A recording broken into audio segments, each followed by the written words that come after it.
Dr. Alexis Cowan is a PhD that has a really deep understanding into all the things, quantum and circadian that I have been absolutely fascinated with. In this conversation, we cover a lot of different things and go kind of deep into some, but I think it's extremely important. I think she does a great job laying it out.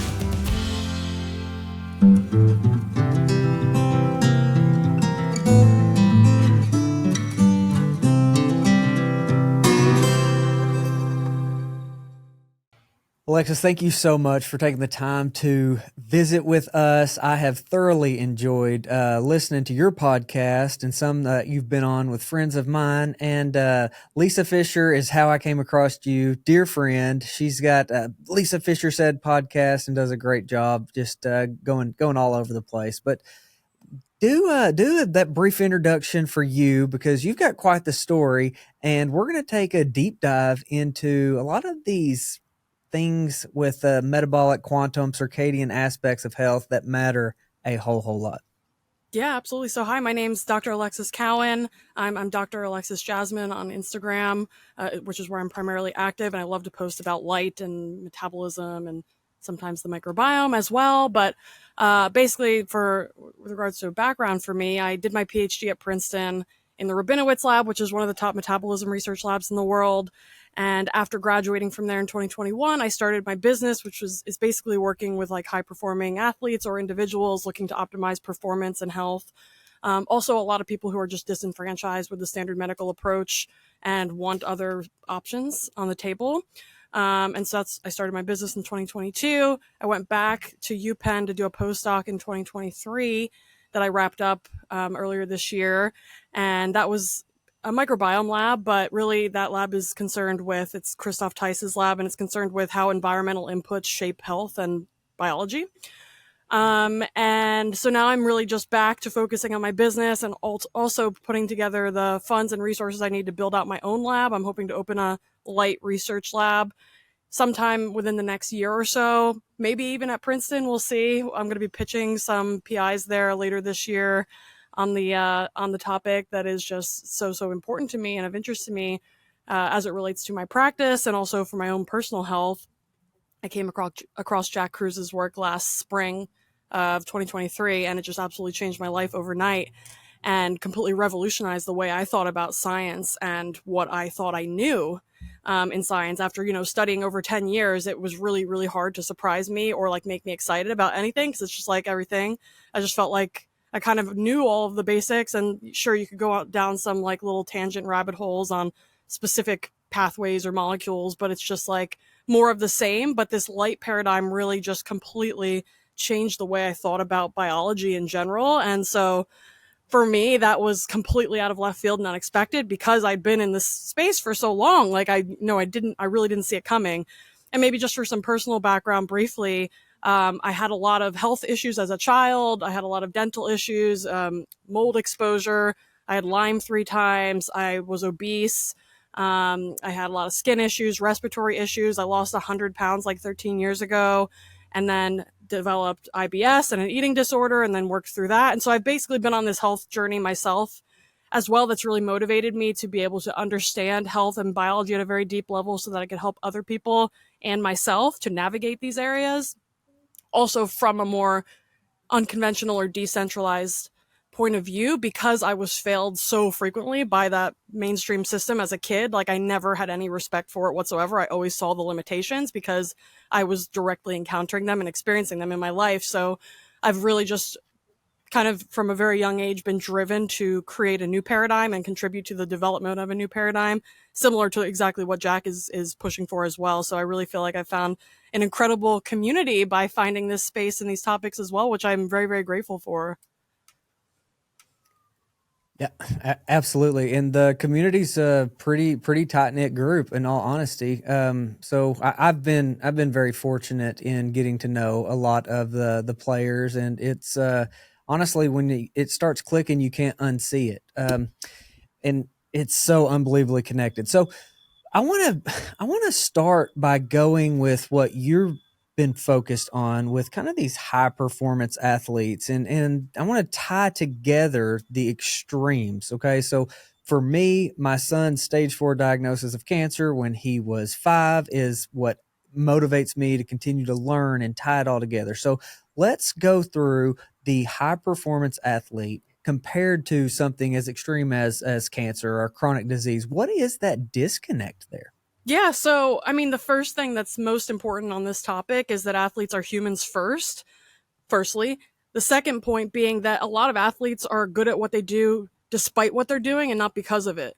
And so what I mean by that is that a lot of them are doing the wrong things. They just are getting away with it because they were dealt a gifted genetic hand, likely from a mitochondrial genetic standpoint as well, because we know that's so important from an energy production, metabolic water production standpoint, that those mitochondria are really what's contributing to performance or impairing performance in the context of mitochondrial dysfunction.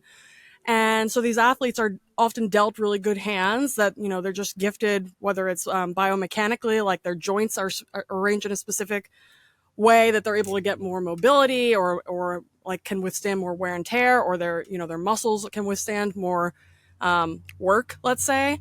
So there's that situation, which is great, but a lot of times people will look at athletes and they're like, I want to know what their diet and their exercise program is, not realizing that it's not necessarily what they're doing that's giving them those advantages, though certainly they work hard and they train for the specific skills, but a lot of what they're dealing with is just being in that top 1% or even 0.1% of human beings that can just work at a very high level and perform at that level. So when I say that like athletes are humans first, the lowest hanging fruit from an athletic performance and performance optimization standpoint is dialing in the basics. They're no different than any other human, and most of them are not doing things right at that level. And when I talk about the basics, I'm mostly referring to light, like circadian biology, sunlight optimization and sun exposure, maybe using vitamin D as a biomarker, which we can get into, optimizing where they're doing their training and how they're doing it, whether they're grounded, for example, because the vast majority of them are not training barefoot in grass. A lot of them are training in rubber-soled shoes that are often also on turf, so you're not grounded at all in that setting. And a lot of them are also training indoors. So that's when I really like to focus on differences between sports and injury rates. So if we think about professional basketball, which is largely performed indoors, like 100% of the time, performed indoors. Oftentimes games are like 8 p.m. or later. So they're playing in stadiums really late at night. Games can go until 11 p.m., glaring LED lights in the stadium. They're pushing their bodies really hard. In that context, there's a lot of endurance and stamina that's required for basketball. And we see soft tissue injury rates are something like 10x higher in that sport than the second most injured sport. So the injury rates in basketball are just insane. And it just completely makes sense from a circadian and a light biology standpoint, because these guys are never connecting to the earth. They're a lot of times dark skinned, which means they require even more sunlight than the average Caucasian person, because that melanin it soaks up all of the sunlight. And so that means that more light is needed to convert vitamin D, the 7-dehydrocholesterol, into vitamin D. And that should make a lot of sense too, because, anybody who has darker skin is typically having ancestors that come from equatorial regions where the sunlight is strong year round. And so their bodies and their skin adapted to receiving that high strength sun year round. And a lot of Black and brown individuals in the US are not receiving the sunlight needed to actually optimize their health. And that's kind of an aside, but I think about it a lot because the health disparities that we see in these communities, I think, are largely driven by this lack of sun that's required for their optimal health. Even though, we often point to things like socioeconomic status, which certainly can play a role, but I really think the environment via the sun is a large factor that's playing in there. So back to the basketball example. So we have a lot of dark-skinned men that are, playing indoors under artificial lights, that are never getting outside, that they're never grounded.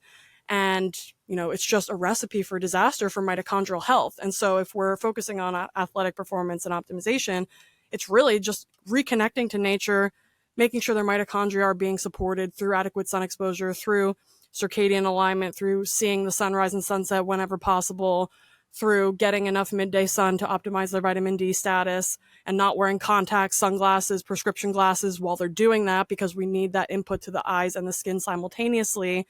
We can also think about their water, where they live, how much deuterium is in that water. Is that also impacting their performance? Can we maybe add in some deuterium depleted water or some northern water sources that can help reduce their deuterium load in their bodies? That helps also to further performance and allow those mitochondria to support and repair themselves. So these are just some notions or concepts that I would think about if I'm working with a performance athlete that's really, working on majoring in the minors versus like majoring in the majors, which are these foundational aspects of health surrounding light and circadian biology. Fascinating. Let's go into the aspects of the soft tissue injuries, because I think this is really pertinent, especially as everybody I know has got aches and pains, right? We're getting knee replacements, hip replacements, shoulders messed up, everybody, right? And I think that it all ties into a lot of what you just said. But what is going on with, say, collagen and light? How is that connected? And then you threw in grounding. Why would that matter to, say, some of these tissues? Yeah, so I mean, if we harken back to Uncle Jack's episode with Andrew Huberman and Rick Rubin, he talks about how biology is essentially a series of semiconductors that are transmitting light ultimately. That if we think about the fascia and the collagen networks, that they're kind of these superhighways that are transmitting light across the body, which I think is just an incredible image to think about in your mind. And it's just crazy too, because we don't think about that because we can't necessarily see the light with our eyes. But then also, if you harken back to that episode for people who have listened to it, Jack talks about the early cephalopods, that if you watch them swimming, they emit this light, and how they're kind of human brain version 1.0. And then over the course of millions and millions of years of evolution, we evolved brains and bodies that emit light, but they actually retain that light instead of letting it out into the environment, because that's actually efficiency. You can use that light productively instead of just allowing it to leave the system. And that can allow the system to be increasingly complex, because now you're conserving energy essentially. So if we think about collagen, we think about soft tissues, a lot of the muscles, of course, like there's a decent amount of mitochondrial density within skeletal muscle, not as much as heart muscle and the brain, but still meaningful, especially if you consider the total amount of muscle mass in the body, which is just vast. Like it's the most abundant organ within the body by mass. And if we think about mitochondria and how they function optimally, there's a few different inputs that are really important. So red, infrared, and UV light, UVA and UVB, I would say. The red and infrared light can directly penetrate through the skin into the muscle and stimulate mitochondrial energy production and mitochondrial water production, which I would say is equally, if not even more important than thinking about the energy alone, because the water is a very special type of water that's deuterium depleted metabolic water. And this water is essentially what allows metabolism to happen.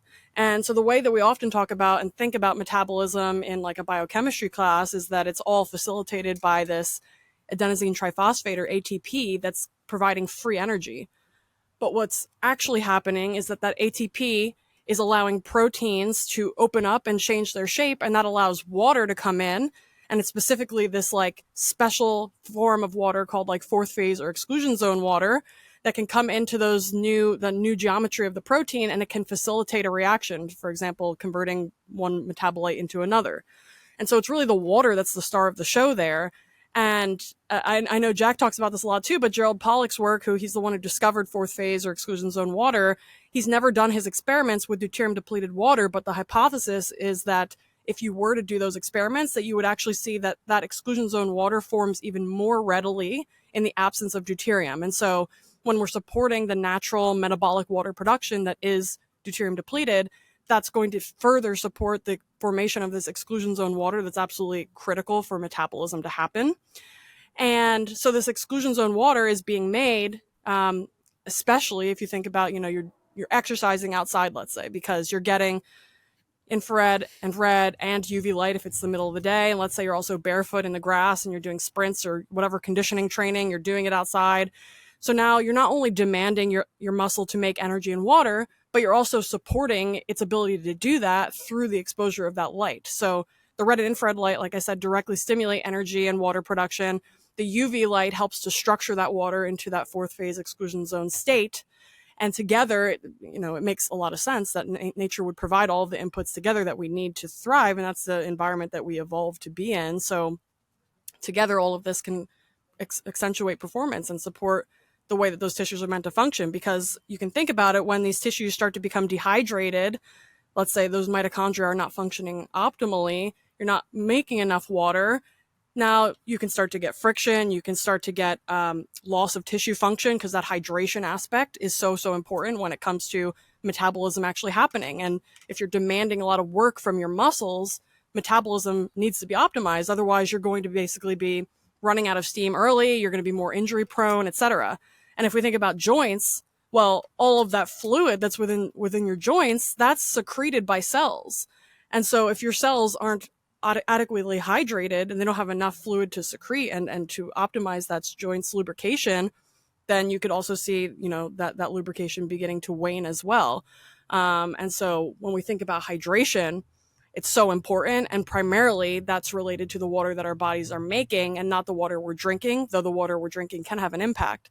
The water that we're making is by far the most important thing we can focus on from a performance and an anti-aging and mitochondrial optimization standpoint. So is it safe to say that a large percentage of these soft tissue injuries can be attributed to just tissue dehydration? Yeah, I do actually think that would be fair to say, and that hydration is really kind of a biomarker or a sign of issues at the level of the mitochondria. So the hydration is both a direct issue and also an indirect sign of deeper issues. As you were going through that, I thought back to something that Stephanie Seneff has said to me about how glyphosate will displace glycine in proteins, whether that's collagen or whatever. And she kind of made the comparison of a glyphosate acts like a glycine amino with a nitrogen wart. And so just kind of thinking out loud here, if we're dehydrated and our glycine proteins are messed up, I mean, that would be like a 1-2 punch for injury, wouldn't it? Yeah, I totally think that's the case. And again, I really think in the modern day, I didn't say this, but maybe alluded to it, that we're surrounded by such hyper novelty that our biology doesn't really know how to handle it. And so the more we can simplify our lives and kind of streamline them in the context of cultivating a more ancestral way of living, it doesn't mean, you have to go back to living how we were living 500 years ago or more. It just means, just reincorporating nature into our lives, trying to eat more local, seasonal, organic when possible, supporting high quality farming practices. We're going to avoid a lot of the issues that the standard American would run into by going through life unconsciously following the status quo. Yeah. The huge part of our platform is to do with agriculture and it's farming. And so I own a farmer's market. That's like the day job, but trying to connect the cancer in the agriculture. And it was early on nutrition, right? Like that's the lowest hanging fruit, and Jack, he punched me in the gut on that one when I asked him about nutrition, but, it matters, right? Like it's all factors. We can prioritize it. And I think he's right. I think the foundation's obviously not nutrition, but the agricultural aspect that is so important, right?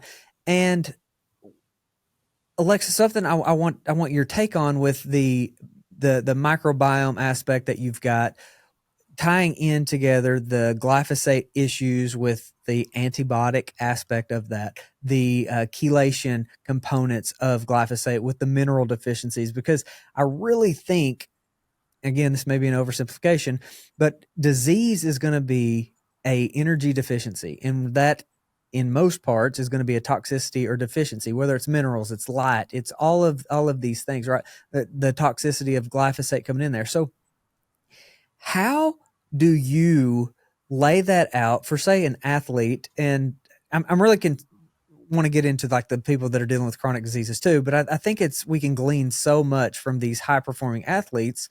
How do you lay out those decisions? What is your protocol for them just as they kind of wake up? What do they do? What do they eat? Where do they sleep? Just kind of go through that. How do you guide somebody to mitigate all of these things? Yeah, so if we're going to live a more circadian aligned life, that first meal of the day is really important. It's also probably going to be the biggest meal of the day if we're considering the way that our metabolism is functioning throughout the day. Metabolic sensitivity or insulin sensitivity is highest in the morning period there, especially if you got out and you saw, sunrise as well, because that really turns on your metabolism, your mitochondria, gets things moving. It turns on your hormone production by interacting with the pituitary gland. And so everything's starting to come online, and then we can provide this bolus of fuel that's going to support that further. Depending on the time of year, and specifically for athletes, like tend to need a decent amount of carbohydrates just because of their activity levels and their long training throughout the day. But we want to think about the best way to incorporate those depending on like what latitude they live at, what season it is, and think about that, because at the end of the day, I do also subscribe to the notion that food is a story about light too, and that food is really that light barcode, showing you something about the environment that it's coming from. And if we're eating a diet that's very mismatched from our local environment, because we're eating foods that were shipped halfway across the world from a completely different like a different setting, like somewhere that's tropical, and meanwhile it's the winter in New England, for example, then that is going to be problematic, unless we're really leveraging things like UV light devices, which I think are also they're a tool in the toolbox, but also not ideal necessarily. I would much prefer people making their own UV light through adapting cold exposure habits. And a lot of athletes are also used to doing ice baths and stuff like that, so it's not even that much of a hurdle for them Yeah. to do that. But that's going to be absolutely key, is really dialing in, depending on that latitude, their sun exposure, their cold exposure, depending on the time of year, and then also the meal timing. So that larger meal first in the day, smaller meal at dinner, so that you're getting into that fasted, fat burning state by the time you wake up in the morning. That's really going to allow your metabolism to have these healthy rhythms of going from like a fed state to a fasted state versus cruising along at a fed state all day long, which is not evolutionarily consistent. Let's say we're meant to kind of have these pulses of nutrition, especially as it relates to carbohydrates. If we're overfeeding carbohydrates all day, that's something that's going to put a lot of stress on the metabolic systems. Maybe less so if you're extremely active, but still of relevance from a liver metabolism standpoint, and be able to get into the ketosis state very easily. So these are all some factors that we would think about with regards to like meal timing. Sun timing would be like trying to take the meals outside if possible, because that's going to help further store those nutrients, those carbohydrates into the muscles, getting them cleared from the circulation so they're not lingering around there.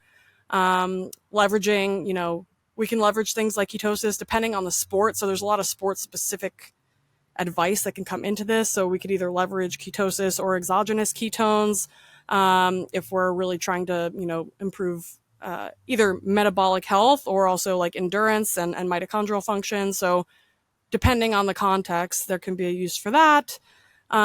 Regarding light midday, we're going to basically use vitamin D as a biomarker for whether or not somebody's reaching their midday sun thresholds. We want to ideally get that 25 hydroxy vitamin D level to at least 60 nanograms per mil or higher, and that would indicate they're likely getting enough sun for them. And that's going to account for skin coloration and skin melanation as well. And then sunset, trying to get out at sunset and get into sleep within a couple hours of then, ideally. Obviously, again, we can run into issues at northern latitudes because it starts to get dark real early. We want to make sure that, if there's going to be lights on after sunset, that we're really, blue blocking, we're using red lights, we're avoiding going under really harsh lights whenever possible. Again, if it's like a basketball player, that's going to be a problem because the way that their games are currently structured, they're often late. But if they're on the bench, they could be popping their blue blockers on. They can also just be, using maybe a red light device on the bench. They have portable ones now to just try to balance out some of that light at the very least. So these are just some kind of things that I would think about that are kind of, what I would think about for everybody as well. But in the context of specific sports, there may be, certain considerations and constraints that are placed upon that individual that we kind of have to work around. Yeah. Let's go back to the microbiome. What do you know, or what have you come across with the bacteria in the gut producing light? what kind of light or frequencies is going on there, and then tie in a little bit of that. We have melanin all in our intestines, in our large intestine. I think that's fascinating. So something has to be going on there. What have you found? Yeah, so, well, first of all, what we can say is that there's this theory called the endosymbiont theory, which basically states that mitochondria evolved from bacteria and that they share a lot in common still. They share a double membrane system, they share circular DNA. They also likely share light production, and we know that bacteria make more light. This is like petri dish studies, they emit light. But what's happening in the microbiome specifically is still unclear. And actually, one of the studies that I want to do in my future lab is like I actually have a friend engineer who's trying to come up with this basically colonoscopy probe with like a photomultiplier on it, because I want to see what kind of light is being made in situ in somebody's gut, and so we can try to understand how these microbes might be actually communicating with each other primarily via light and not via chemistry, which is just going to be completely paradigm shifting when and if we're able to figure that out. But what we can say though is, because we know mitochondria are making light, they're making infrared biophotons and UV biophotons, that it's not a stretch to think that bacteria may be making those and more. Like, it's the kind of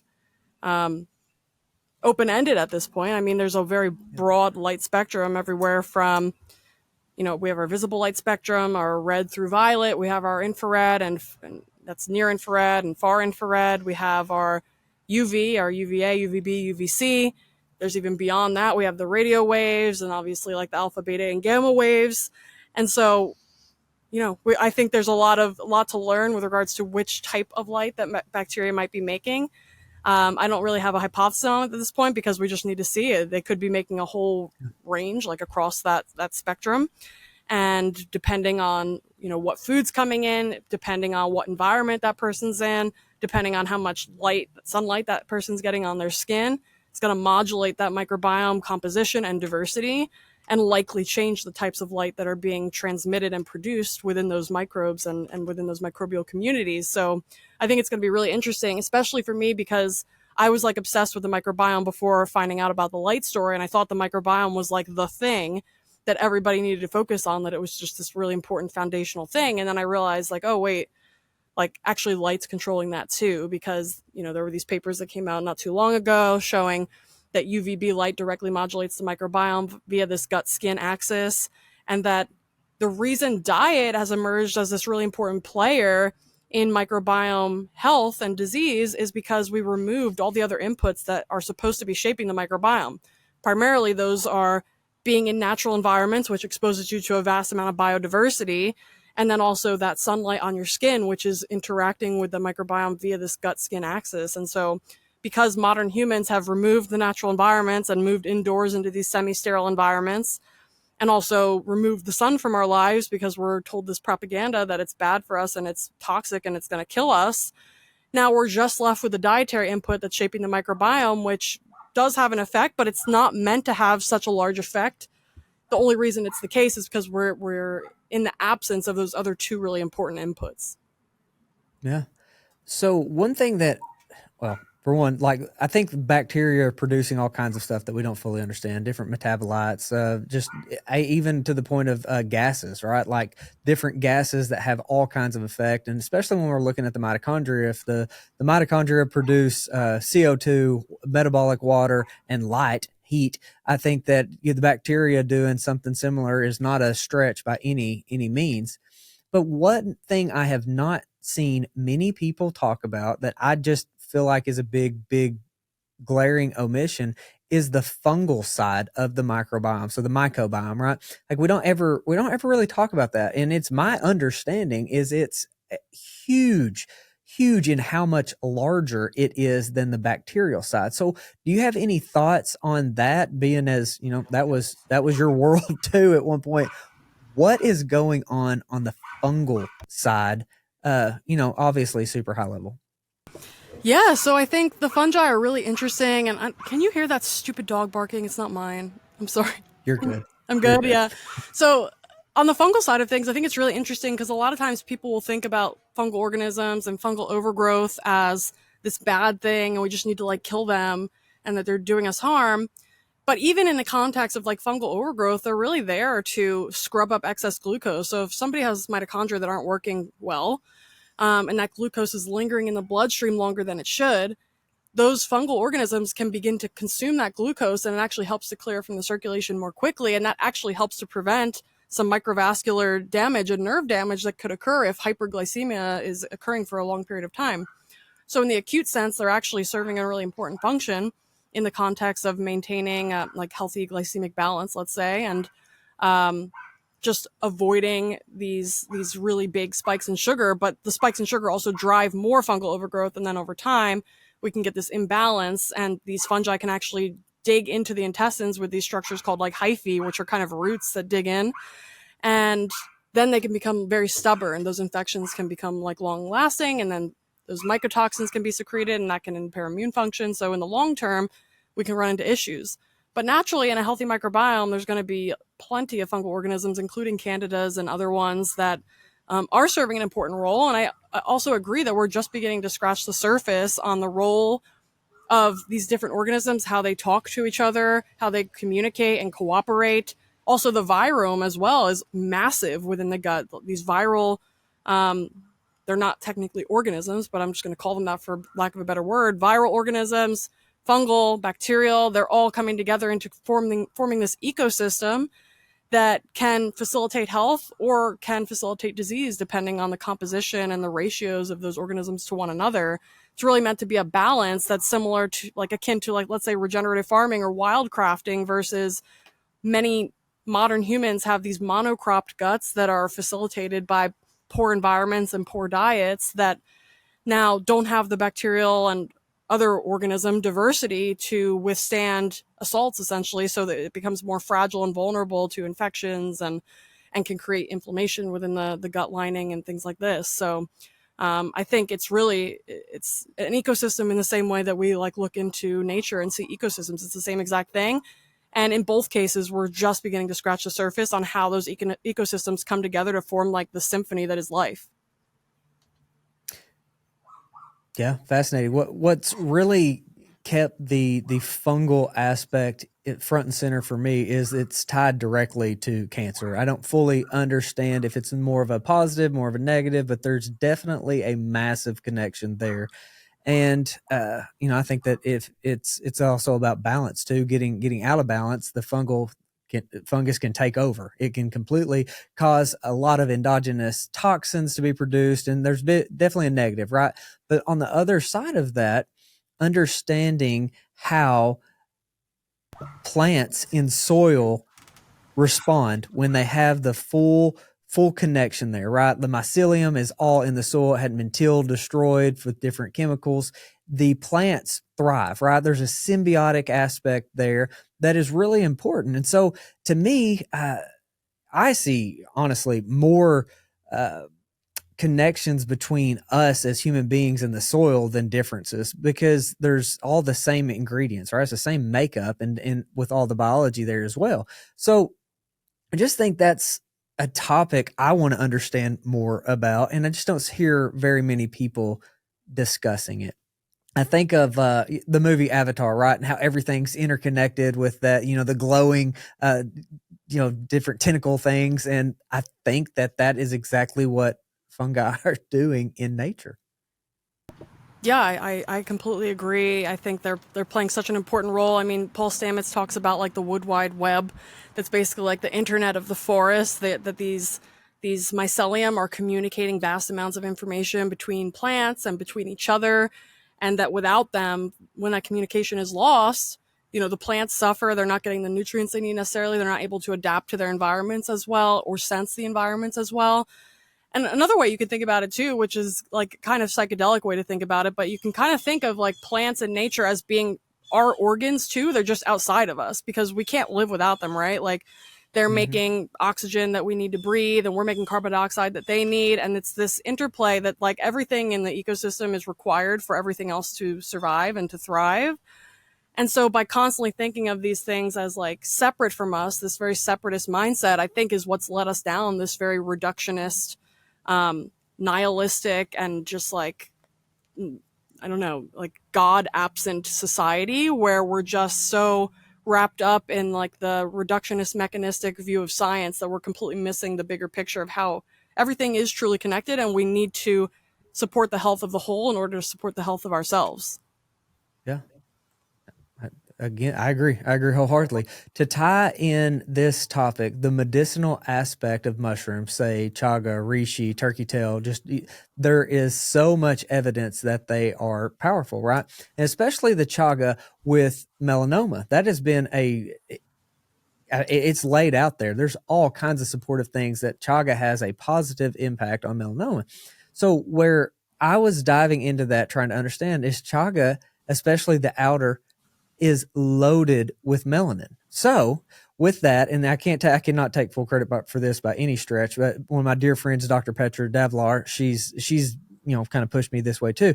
But supplementing with chaga has been a game changer for me. I have noticed a big difference in just kind of skin tone, not red, not more of a bronze look. And so the theory behind that was, I guess the question behind that was, can supplemental melanin be used in the body? My experience is yes, it can. I don't understand how, I don't understand why, but what it's showing me is the importance of melanin with everything that Dr. Kruse says. And when you look at chaga and the natural habitat of where it is, northern latitudes, right, traditionally consumed by almost all indigenous peoples where it is, that seems like two sides of the same coin to me, right? Just on the surface of how do we get ample melanin? There's dietary and there's endogenously produced. So do you have any thoughts on all of that kind of woo-woo that I just went down?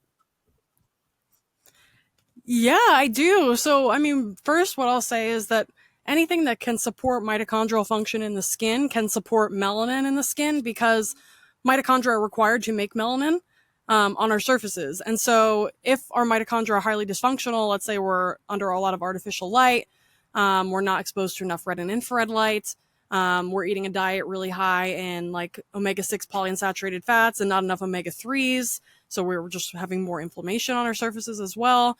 That we're not going to be able to assimilate sunlight as well, and it's going to be more inflammatory essentially, because we're not going to mount that melanin response to UVB light.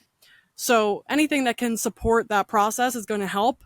I actually have never looked into whether melanin coming in through the diet can be used directly. I think it's certainly possible. Maybe it can serve as a precursor in melanin production, or maybe it can send some sort of signal to the body to mount a melanin synthetic response or divert resources towards melanin production. So I would honestly have to look into that more, but I think it's really interesting to think about the different foods that we could consume that may contain melanin.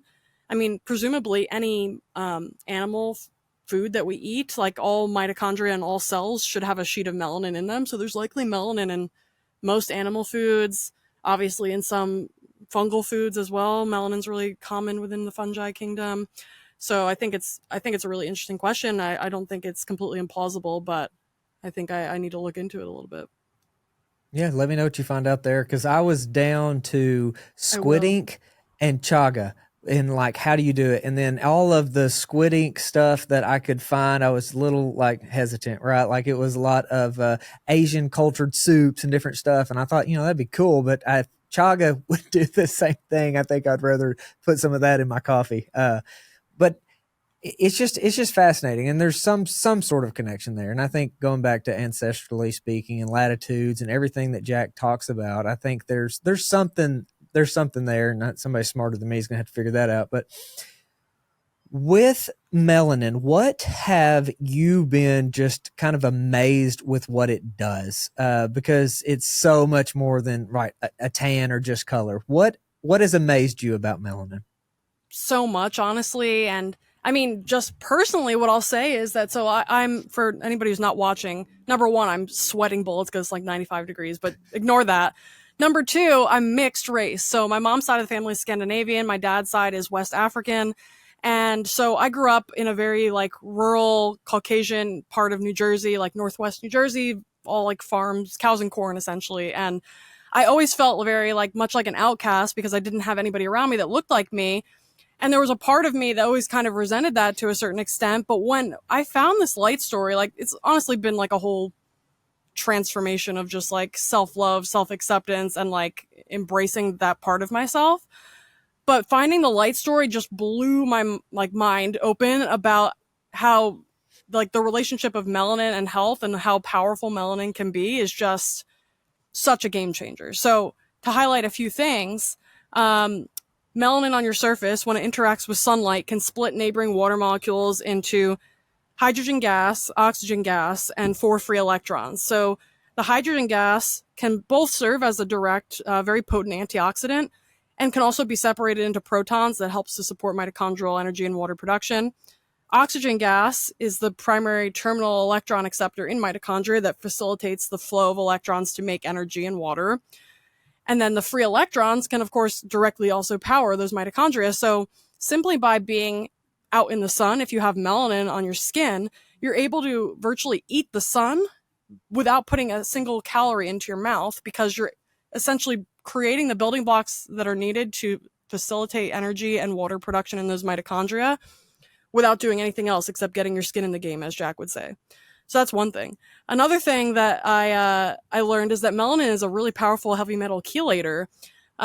So something that Jack likes to mention is that if you look at pigeons in the city, their feathers are really dark, and that those feathers get dark because of melanin, and that melanin is able to sequester a lot of the environmental pollutants that those birds encounter in their environments, that those pigeons wouldn't necessarily be born dark if they were in like a more natural, like healthier environment, let's say.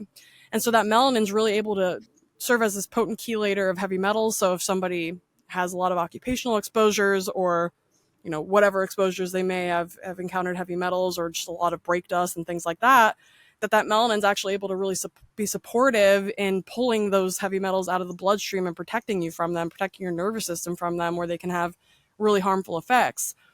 There's also a single paper, so I don't know if this is going to hold up in the long term, but there's a paper out there that suggests that melanin, so they use some like microwave radiography techniques to look out into deep space, and they say that they saw melanin in space, which is just wild, right? So like when I read that, I was like, oh my god, is space black because it's full of melanin? Like I don't know, probably not, but it's just the notion that melanin is this highly, highly conserved molecule that's present across all life forms. It's ubiquitous, and because it's ubiquitous, we must assume that it's just unfathomably important and worth studying. And so we just need to continue doing that. And so I think it becomes increasingly more interesting the more I learn about it.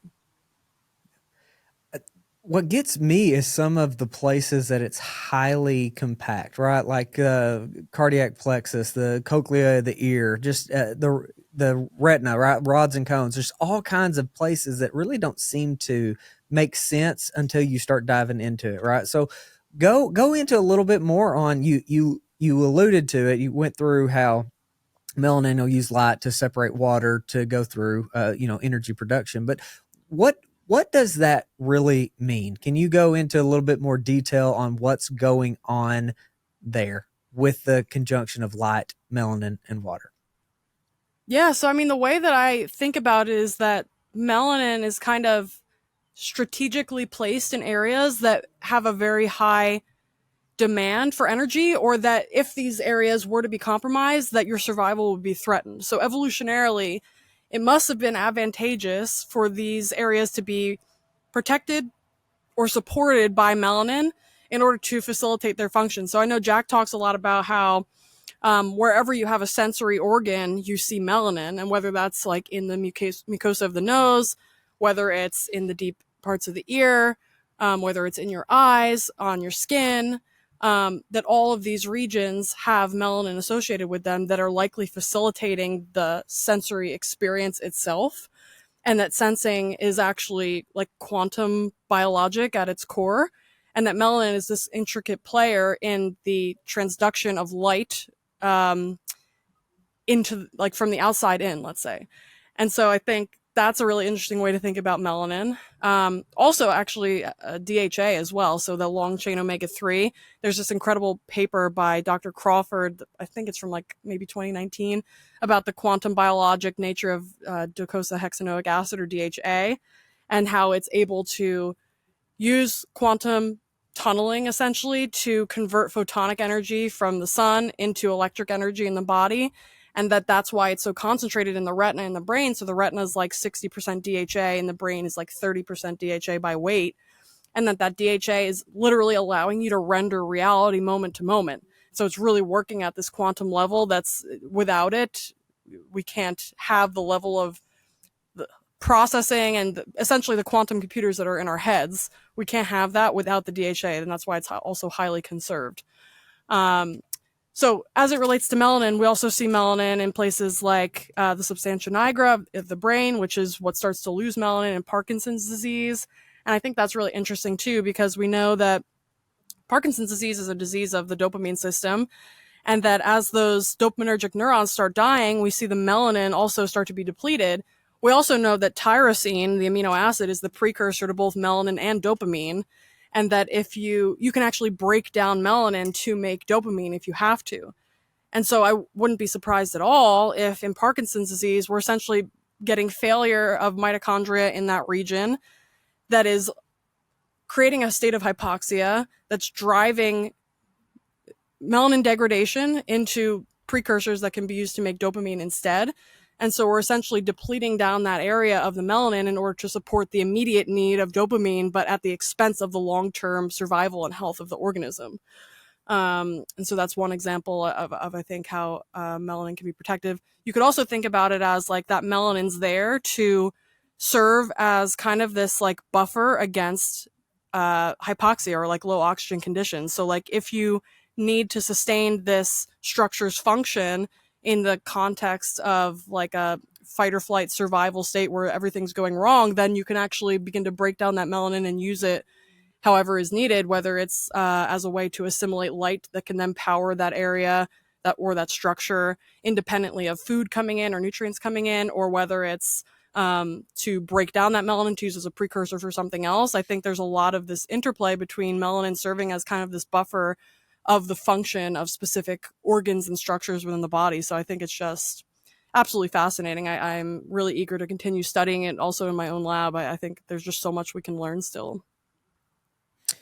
Do you think, or do you know, if melanin is being pulled from the skin, or is it melanocytes that are pulled in to create them deep inside? So I know Jack talks about the movement of melanocytes, and I know that they can move. I'm not sure which one predominates, though. So we know that there's melanocytes or melanosomes in other parts of the body outside of the skin. And so when you're exposed to UVB light and you stimulate the production of POMC, or propiomelaanocortin, that can be cleaved into alpha, beta, and gamma melanocyte stimulating hormone, or MSH. So feasibly, if you're exposing your eyes and your skin to UV light, then you're going to be making that alpha, beta, gamma, MSH in both the periphery and in the brain, and that those hormones can stimulate melanin production in any number of melanocytes that aren't in the skin. They could be elsewhere as well. So I'm not sure if the primary route of melanin formation is from the movement of the skin deeper, or they're just independently arising from the same stimulus. I think it could go either way, and we would need to come up with some sort of way to trace melanin in order to see that. And I'm not sure if that is like a technique that has been developed yet. Yeah. Talk to Morley Robbins pretty regularly, and he talks about the importance of copper and melanin, like the connection there, right? The PAM enzyme, tyrosine enzyme, into just the melanogenesis of that. Where do you see the minerals come into play? Because that's another side that I don't really see on more of the quantum realm. Talk about minerals whole lot outside of, I do think that Jack has actually been pretty pro iodine. Make sure you get plenty of iodine in the diet with his push for seafood. But what are you seeing on the mineral side with your clients, the athletes? Yeah, so I don't think too much about minerals outside of I think everybody could use some magnesium just due to the state of our soils and how even like in magnesium enriched foods may not be a great source anymore. So I think it doesn't hurt to supplement on the side of that. Otherwise, I think our bodies can actually be quite thrifty with minerals if our environments are um, optimized, let's say. So, for example, we can think about calcium. Calcium is this mineral that's really highly regulated by vitamin D. But if our vitamin D status is suboptimal, then we might be losing more calcium through urine, through stool than we would have otherwise. And now we might need more coming in through the diet versus if that vitamin D was optimized, now that calcium can be reabsorbed really effectively and not lost from the body. Instead, it can be kept and used productively. So the way I think about minerals is like there's definitely a need for like sodium and chloride as the two primary ones. And if somebody is salting their food to taste like to how they want it, I think the body does have an immense ability to like be able to understand what it needs even without us intellectualizing it. Like somebody tastes my food, they might think it's way too salty, and somebody else might think that it needs more salt. And I think that's a message that their central nervous system is telling them, like, we need more of this or we need less of this, or this is just right. And so I think, if we're using a good quality sea salt too, we're going to get some trace minerals in there. And then using like a magnesium supplement. But outside of that, like I personally don't use a lot of like zinc and copper supplements. I think you can use them if you're using them in the right ratios. I think it can be helpful. I think a lot of people don't really know what they're doing when they're supplementing with minerals like that, and you could create an imbalance that could further drive issues, like especially in the example of like zinc and copper that are really supposed to travel together, let's say. So I think there's definitely room for it, and it can be used in specific cases, but for the majority of people, I think, if we're optimizing seafood, oysters, and, a good quality salt, that we're mostly going to be A-okay. On the DHA front, I have been blown away with the content in lamb, in sheep. I've been fascinated with how high that is. So, what is a way of making sure that we get adequate, DHA? Yeah, so I mean, any time of year, if you can get seafood, that's great. Lamb is a really good, like I like to call it land salmon. I don't remember where I heard it, but I think it's really cool. So I like to call it land salmon. But lamb is a great source of DHA if you're looking for like land animals. Seafoods, our shellfish, so our mussels, oysters, clams, scallops, our fatty fish. Even some of our like non-fatty fish, like halibut and things like this, are also a decent source. They're not super enriched like salmon or sardines, but they still have a decent amount. Um, and so if you're prioritizing, let's say eating seafood 3 times a week, ideally wild caught, though I think clams may be the exception because the way that they're typically farmed is one without antibiotics and a lot of chemicals, just because they're a pretty robust organism. But also they filter feed on algae, which are the ultimate source of that DHA. So I think even if you get farm clams, it's going to be way better than not eating anything at all. But if you can get wild caught better, that's better. And then if you can do lamb, that's great too. And you can do something like an omega quant blood panel, which will tell you how much DHA is in your blood, how much EPA, how much DPA. It will tell you the ratio of omega-3s to omega-6s. It will tell you how much linoleic acid you have, which is the primary omega-6. And then from there, you can kind of understand, like, how balanced is the system? Do I need to get some more omega-3s in? Am I good? I wouldn't say you can necessarily overeat them. I think the body does a really good job at using them productively. And so if you are somebody who enjoys seafood, I would just say, like, have at it. And this time of year, we're eating a lot of seafood almost every day. Lobster is also good. So we do a lot of lobster. We do a lot of scallops, clams. Those are like the go-tos for us. But basically, any seafood you can get your hands on is going to be way better than not eating it at all. Oh, wait, fish roe, actually, I should mention. Fish roe is really, really good source of a special type of DHA and EPA called phospholipid form. And that phospholipid form is especially good at getting into the brain. So if you're somebody who maybe worries about cognitive decline or is experiencing cognitive decline, you could prioritize using like a fish roe supplement or just eating caviar in order to get the phospholipid form, which is very bioavailable to the central nervous system. Fascinating. All right, one more thing I want to hit on a little bit before we jump off. We know that nature's our best, right?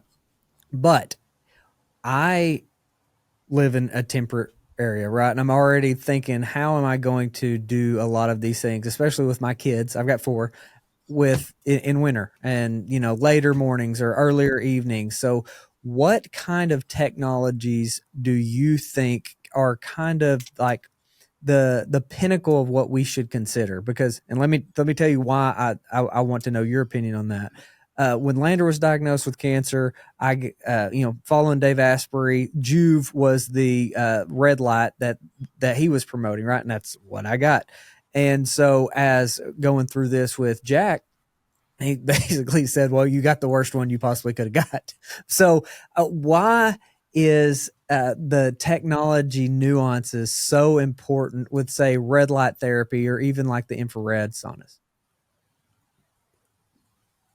Sorry, you broke up. Can you say it again? Why is the nuances of the technology so important with, say, the infrared lights or even the saunas? Yeah. So the nuances are really important. I actually just recorded a podcast with Scott Chiaveri, who's the founder of MitoRed, which is a brand of panels, and we talked about EMFs and we talked about flicker as it relates to red light panel technologies, and how the EMFs are really like a very preventable issue if you're doing the wiring of your device correctly and thinking about where the driver is placed on the device relative to where somebody would be standing in front of it. And that the flicker is really this, it's something also completely avoidable depending on the drivers you're using for your LEDs, that it's a very cost effective, like it's very inexpensive way to make your device low flicker, and that a lot of it is just due to an ignorance about the role of flicker and like sympathetic nervous system drive and stressing out the eyes and the brain. And that Juve is like this major offender essentially on the front of flicker and EMFs. And that if you can opt to get another type of device that maybe doesn't have those, like the MitoRed devices don't. Soleil Well from the Quantum Mom is also another really good brand. She's amazing. She's also on Instagram, and she also works with a lot of professional athletes too, maybe if you want to have her on. But yeah, so these devices, there's good options out there. There's also not so good options out there. So it's really like, before we bought our MitoRed panels a couple of years ago, we did a lot of research into trying to figure out which was the best one, because like both my partner and myself are scientists. So we're always like diving into the specs, technical specs, wanting to know exactly what's being offered, that there's the right wavelengths, that there's, no flicker, low EMF. Regarding the wavelength side of things, really the 630, 660, 810, and 850 are the four that are most commonly used within red light panels, that are good to look for. You don't necessarily need to get one that has all of those, but if a device does have all of those, it's a good sign that it's likely made by a thoughtful company. And there's also a whole bunch of different types of red light devices you can get these days. You can get helmets, you can get nose probes, you can get belts, you can get pet pads. Like MitoRed makes pet pads now that the animals can go on. They love it. It's really cool. And every time I turn on my red light panels too, the animals kind of flock to it. So on the front of red light panels, those are some technical considerations. I also think on the front of like flicker, it's really good to consider using some software like Iris on your computers, if you're going to especially have like your kids using the computers. So the Iris software at iristech.co can reduce some of the flicker that's naturally in device screens. And it can also remove the blue light as well, and that will vary in intensity throughout the day. So later in the day at nighttime, it will remove like all the blue light, so that you're basically removing the amount of blue light that would be expected for your natural environment. So you don't want to be exposed to any blue light after dark if you can help it, because it's going to suppress melatonin production, secretion, and it's going to cause issues with sleep quality and recovery. And also just like your nervous system being stimulated as well. So the more we can block blue light at night, especially for kids, because their nervous systems aren't myelinated until they're like 20 years old or something like this, not fully myelinated until then. So their central nervous systems are exceptionally sensitive to both EMFs, so like the AirPods and like all the Bluetooth headphones, as well as the blue light too. They can just be extremely sensitive and receive more harm from these technology outputs relative to somebody who's an adult that's fully developed and has that myelin protection as some buffer to that input. So those are some of the considerations that I would think about, especially in the context of kids. Well, thank you. I think the technology side is definitely something to we got to pay attention to. Obviously, nature is what we need to do. But I think there's going to be. Do you know about times where daylight this computer?